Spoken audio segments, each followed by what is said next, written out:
Halo semua, perkenalkan nama saya Nabila Rofiana Hadisri. Di sini saya bakal ceritakan terkait konsep rencana usaha yang akan saya buat dengan tema bisnis promosi. Bisnis promosi adalah cara kita berkomunikasi dengan publik untuk mempengaruhi konsumen agar mereka membeli produk atau layanan perusahaan yang kita miliki. Misalnya melalui penjualan langsung, retail, internet, situs web, media sosial, email, atau bahkan bisa melalui SMS. Nah, teman-teman tahu nggak? Promosi dan iklan sering digunakan secara bergantian, tetapi itu bukan hal yang sama. Di sini saya bantu jelasin sedikit pengertian untuk iklan. Iklan adalah salah satu tindakan untuk mempromosikan sebuah produk atau layanan, dan ini merupakan salah satu jenis promosi. Sedangkan promosi mencakup semua cara untuk membuat produk atau layanan yang diketahui dan tersedia untuk dijual atau dibeli oleh konsumen. Cara apa sih yang paling efektif dalam promosi bisnis? Nah, saya bantu jelasin sedikit.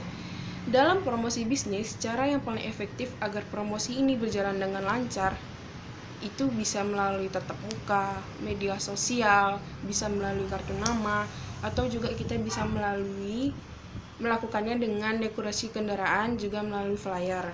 Yang pertama ini adalah tatap muka. Cara ini dianggap paling efektif untuk mempromosikan bisnis, dan yang paling terpenting ini cara yang paling gratis. Penelitian menunjukkan bahwa lebih dari 90% konsumen menggunakan rekomendasi dari teman atau keluarga mereka ketika mereka membeli produk atau layanan. Perusahaan yang konsisten memberikan layanan kepada konsumen tentu ini akan menjadi pemenang. Dan yang kedua ada sosial media. Sosial media adalah bentuk promosi online yang paling populer dan murah. Ini bisa didapatkan melalui Facebook, Twitter, dan YouTube. Ini tentunya dapat lebih efektif menjangkau sebuah konsumen. Perusahaan dapat merekam promosi tentang video produk atau layanan dan mempostingnya melalui YouTube. Yang ketiga ada kartu nama, dan ini merupakan salah satu bentuk promosi bisnis yang paling umum digunakan, bahkan di era digital saat ini. Di negara-negara Asia, bertukar kartu telah menjadi sebuah ritual. Selain itu, semua jenis dokumen bisnis bisa juga digunakan untuk tujuan promosi, misalnya dengan menggunakan kop surat dan tanda tangan email yang berisi logo perusahaan dan hashtag sebuah promosi. Yang keempat ada dekorasi kendaraan. Dekorasi kendaraan sangat populer untuk mempromosikan sebuah bisnis yang kita geluti. Hampir setiap kendaraan bisnis di jalan saat ini digunakan sebagai billboard berjalan dengan logo bisnis, tagline, dan informasi kontak yang dirancang secara profesional. Dan yang terakhir ada flyer.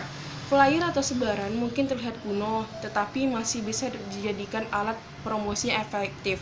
Perusahaan yang melakukan pekerjaan di lingkungan tempat tinggal dapat mudah menyebarkan selebaran ke rumah-rumah, atau misalnya dengan jasa reparasi, bimbingan belajar, atau penata taman yang melakukan pekerjaan di rumah dan kemudian mempromosikan bisnis kita melalui selebaran-selebaran flyer yang telah kita buat. Nah, tahu nggak sih guys, tujuan promosi bisnis ini untuk apa? Tujuan promosi adalah agar para pelaku bisnis dapat meningkatkan angka usahanya dengan melakukan sebuah penjualan.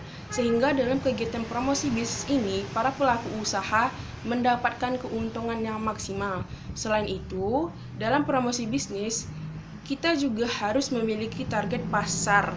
Dan biasanya ini dilakukan untuk promosi bisnis oleh para pelaku usaha dengan mentargetkan siapapun itu, baik itu anak muda, orang tua, dan tentunya ini juga mencakup masyarakat luas.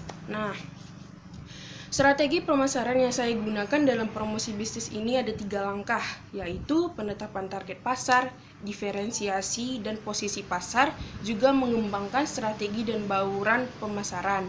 Yang pertama ada penetapan target pasar, di mana ini merupakan proses evaluasi daya tarik dari masing-masing segmen pasar. Yang pertama, kita memilih satu atau lebih segmen yang akan kita layani. Yang kedua, yang kemudian ditetapkan sebagai sasaran dari pasar yang terdiri dari merancang strategi untuk membangun hubungan yang benar dengan pelanggan yang tepat. Nah, sebuah perusahaan yang besar mungkin memutuskan untuk menawarkan ragam produk yang lengkap dengan melayani seluruh segmen pasarnya. Namun, juga terdapat beberapa perusahaan yang bisa memasuki target pasar yang baru itu dengan melalui segmen tunggal. Dan ini terbukti berhasil dengan mereka menambahkan sebuah segmen yang baru. Yang kedua ada diferensiasi dan posisi pasar perubahan. Yang ini harus memutuskan bagaimana mendiferensiasikan penawaran pasarnya untuk setiap segmen, sasaran, dan posisi apa yang ingin ditempatinya dalam sebuah segmen tersebut. Posisi produk adalah tempat yang diduduki produk relatif pesaingnya dalam pikiran konsumen. Oleh karena itu, kita harus mengembangkan posisi pasar yang unik untuk sebuah produk yang kita pasarkan. Jika sebuah produk dianggap sama persis dengan produk lainnya di pasaran, maka konsumen tidak mempunyai alasan untuk membelinya. Dalam mengembangkan, yang ketiga ada dalam mengembangkan strategi dan bauran pemasaran. Nah, di sini setelah strategi pemasaran ditetapkan, selanjutnya kita harus menetapkan dan merancang rincian pembauran pemasaran yang kita miliki.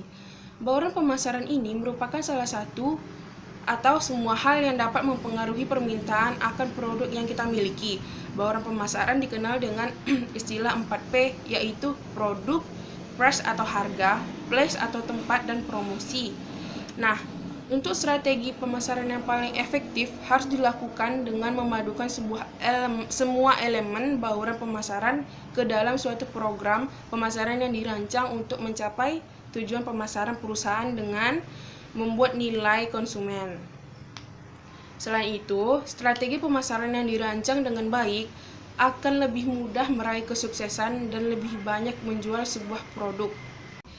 Sekian dari saya, terima kasih. Assalamualaikum warahmatullahi wabarakatuh.